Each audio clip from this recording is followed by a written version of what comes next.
This is Standing Watch. And now, Evangelist Norbert Link. Greetings, everyone, and welcome back to our Standing Watch program. In my 65 years of existence, I have thought I have heard just about everything, because there is nothing new under the sun.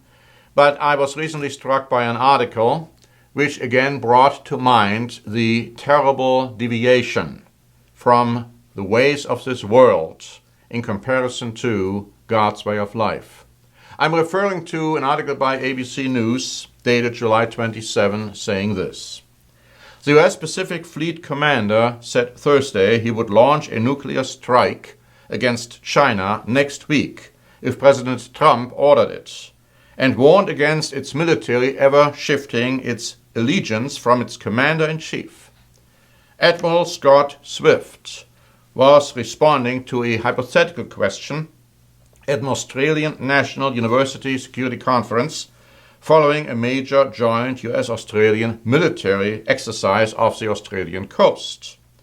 Asked by an academic in the audience whether he would make a nuclear attack on China next week if Trump ordered it, Swift replied, the answer would be yes. Every member of the US military has sworn an oath to defend the Constitution of the United States against all enemies, foreign and domestic, and to obey the officers and the President of the United States as Commander-in-Chief appointed over us. Now, legally, that may be correct. From a godly standpoint, that's a terrible position to take. It is the same position which German officers took during World War II, following the commands of Adolf Hitler. And that was their justification.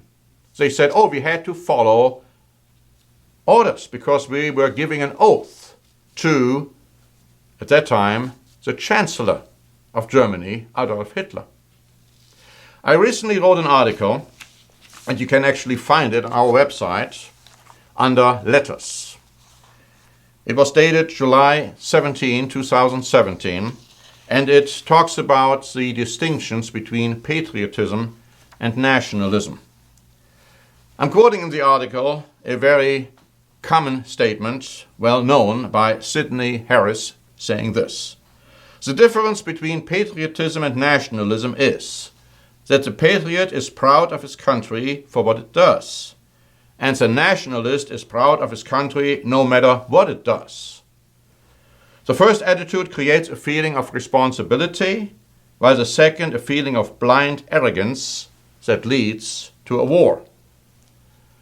In an article by Christianity Today, dated June 26, 2012, Chesterton was quoted as follows, and he said that in The Defendant, "My country, right or wrong, is a thing that no patriot would think of saying." And then the article goes on to say, therefore, the Christian's primary allegiance is to God and to his church, which sometimes means the Christian patriot must disagree with his or her country and do things which might be counterintuitive to quote-unquote civic duty. It might mean engaging in civil disobedience over issues like abortion or torture, and I might add nuclear war against other countries. In the article, it was pointed out that our allegiance as true Christians must be to God, first and foremost, following what God is telling us, not what the president is telling us, not what any other human being is telling us. I'm writing this in the letter. A true patriot will sigh and cry over the abominations committed in and by his country. See Ezekiel 9, verses 4 to 6. He understands that God's church has been given the commission to cry aloud, spare not, lift up its voice like a trumpet to tell the physical and spiritual people of God, including the political and religious leadership, their sins and transgressions. Notice Isaiah 58 and verse 1. I go on to say, a true patriot will not fight in his country's wars, let alone participating in nuclear war, as his first and foremost allegiance is to God, who prohibits him to take up the sword for the purpose of fighting against others. See Matthew chapter 26 and verse 52. A true patriot will not participate in his country's glorifications of war, or of those who fought and died in war, no matter what the cause. The true patriot I'm talking about, of course, is a true Christian. Are you a true Christian? Do you understand what God requires of you? We have a free booklet prepared. Should you fight in war? Should you fight in war? I would like to ask you to request a free copy.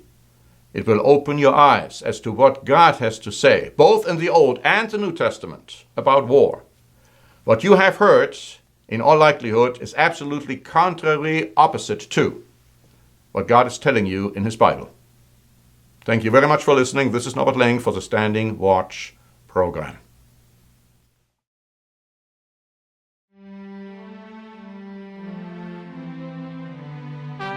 Standing Watch is a presentation by The Church of the Eternal God, P.O. Box 270519, San Diego, California 92198. More information is also available at our website, eternalgod.org.